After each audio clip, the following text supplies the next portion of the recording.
We need to address the root causes of this violence. We can't just react to individual crimes, we have to look at the bigger picture. And that means tackling those harmful societal norms, promoting gender equality, and providing education and resources to prevent violence before it even occurs. So shifting the culture itself, not just responding after the fact. Exactly. We need a society where women are valued, respected, and empowered, a society where violence against women is simply unthinkable. That sounds idealistic, but it's hard to argue with that vision. It brings us back to the question we posed earlier to our listeners. What can each of us do to contribute to this change?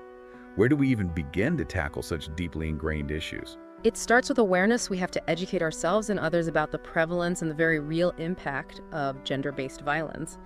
It's about recognizing those subtle ways that sexism and misogyny show up in our everyday lives. So paying attention to the language we use, the jokes we tell, the stereotypes, we perpetuate those things matter. They absolutely matter. We need to challenge those subtle forms of bias that contribute to a culture where violence against women is tolerated or even excused. And beyond awareness, what are some concrete actions we can take? Supporting organizations working to combat gender-based violence is a powerful step.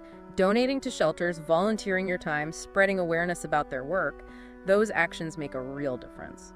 What about on a more personal level? What can we do within our own communities and circles? It's about speaking up when you see or hear something that's wrong, challenging those sexist jokes or comments, supporting the women in your lives, believing them when they share their experiences of harassment or abuse.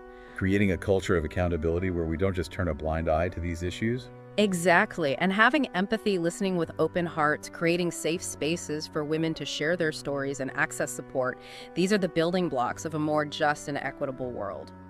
You know, it strikes me that while Ingrid Escamilla's case is a tragedy, it's also a potent reminder that change is possible.